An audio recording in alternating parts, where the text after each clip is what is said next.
Well, COVID cases, as we know, are surging throughout the entire state of Idaho, and the Delta variant does not discriminate. Interfaith Sanctuary, which provides housing for those without a home, is responding to the worst COVID surge they've seen since the pandemic began. It comes at a time where their resources are being stretched thin.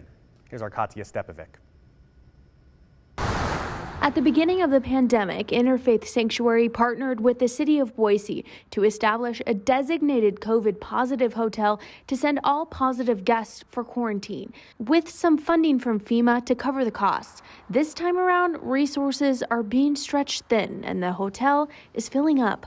I mean, it's completely different from when we were first doing the COVID hotel with COVID-19, because if they were moving into the hotel, they were pretty stable. Jody Peterson-Steigers, executive director at Interfaith Sanctuary, says this time around there are more cases of COVID-19, and this time people are more sick. The guests that are coming now who are unvaccinated, they might be fine for 5 days and then they take a tremendous dip, which is forcing staff to take on a role they aren't familiar with. Our staff is like being trained how to measure oxygen levels and keep track of guests. It's very, very stressful because the variant behaves different. In 1 week, 27 guests tested positive for COVID and were sent to the shelter's COVID positive hotel with only 42 rooms available. So far, Peterson-Steigers has had 3 guests in the hospital and one who was not fully vaccinated pass away from the virus. I was at the hotel yesterday to check on a guest, and he went from sitting up and eating to not being able to get a breath. He was very red. It happened probably in 2 hours' time. The fire department and paramedics showed up very quickly and were able to get him to the hospital. I don't even know how he's doing.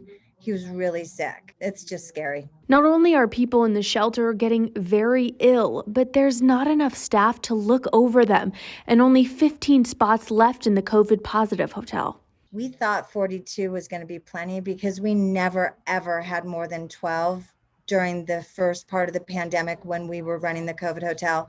12 was our outbreak. While the shelter plans to bring in a nurse to help from Boise State, Peterson-Steigers worries that the bigger surge is ahead and that their rooms could fill up. This is a lot of trauma. We are definitely willing to step up and do this again because someone has to.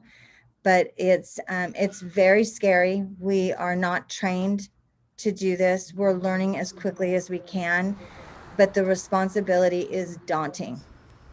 Katya joins us now, and Katya, I have to ask. I know that we're hoping it doesn't get to this point, but what happens if all 42 rooms at the COVID hotel are filled up?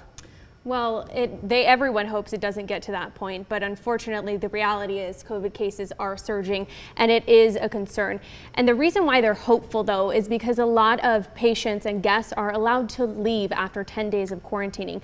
But if they were to get full, Jody says they would just have to double up each room and add another bed in every single room, totaling 84 beds, which also isn't ideal because like we said earlier, they don't have the staff to even look over what they're dealing with right now. So again, it's just this vicious cycle that comes down to what we've been saying this entire time. People need to get vaccinated. I mean, they're seeing a 72% vaccination rate, which could be a lot higher. Yeah, and call it what it is. I mean, the Interfaith Sanctuary is not systematically set up to deal with something like this. They're set up to help people experiencing homelessness, but they're not set up to set up a hotel for people trying to deal with the pandemic. Right. Like you said, staff members are learning, like I said, staff members are learning to read oxygen levels. Like imagine that. That's crazy. Well, Katya, I know we're going to stay on top of this to see what happens as we keep an eye on the capacity at that hotel.